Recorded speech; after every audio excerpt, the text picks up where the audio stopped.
Hey ho, and welcome back to the channel. In a previous video we installed a rear mud flaps from Kemimoto on they're kind of like fender flare extensions on my 2021 Honda Talon.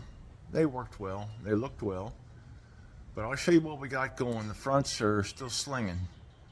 So we're going to West Virginia, Hatfield and McCoy in a few weeks. So here's what I'm going to try to prevent. I'll show you what we got going.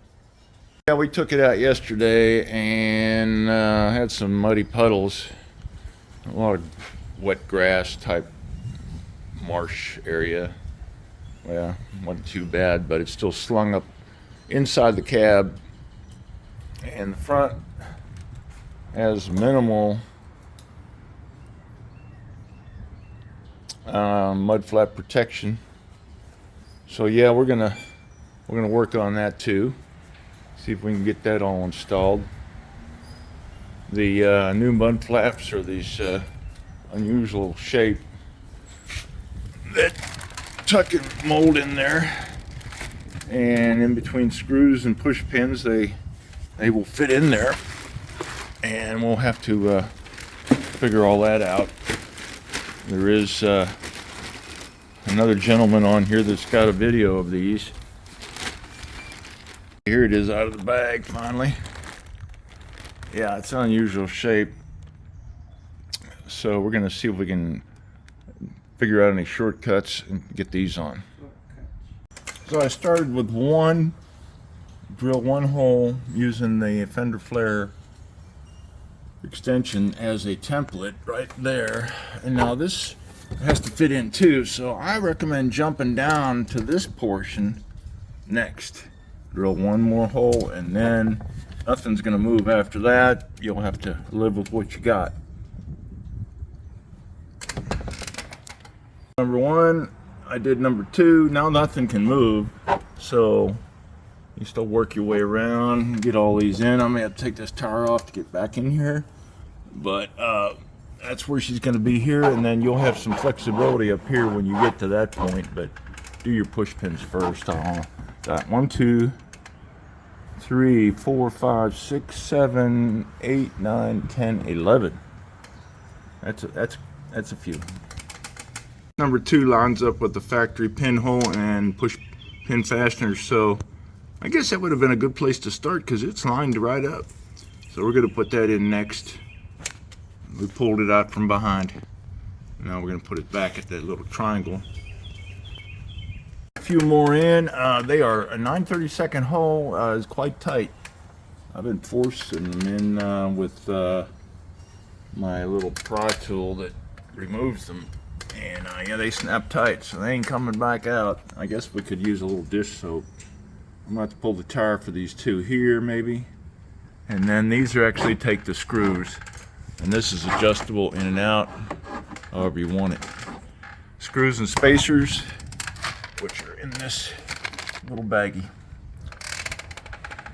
Yep, so I noticed by turning the wheel the other way I can get these other two holes drilled. The upper one's on a slight angle, but the other one was straight away at the bottom. We'll go ahead, I'm gonna try to use some dish liquid on these, see if I don't have to force them so much. So since I rearranged the spacers different than the instructions, I've got these two shorties left, and I ground this one down. It was a long one.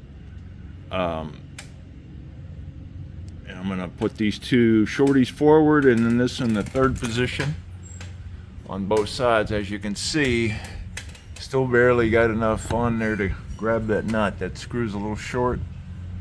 I may have to see if I can substitute a screw from the back yet.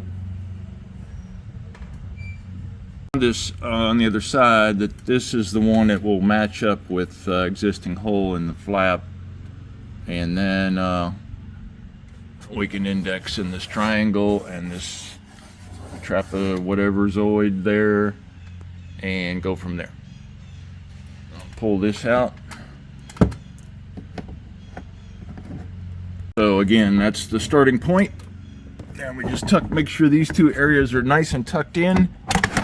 Try and do it with one hand, drill one more hole, and then after that, when the two are in, nothing else can really relocate to a different spot so we can start drilling a couple more and so on and so forth. Okay, OEM spot, added one up high. Now the rest have to fall in place. We'll just go ahead and drill them and plug them with the plastic fasteners. On the top ones, again, I have this about like so, and I push it to the rear to close up this gap as hard as I can, and then I start drilling. Of course, once you do one, then I did the forward one first. Okay, here we go with the finished product. As you can see, it bows out, but that's how the contour of the actual fender is. And so to follow the contour, that's pretty much lines up. This little bend lines up with this little bend, and yeah, this little bend is where she turns. And anyway, finished product, well worth it. At any rate, that's Kemimoto. I like their stuff, and I don't know if that's how you're supposed to do it, but that's how we did it today. Again, thanks for watching. Please subscribe, and God bless.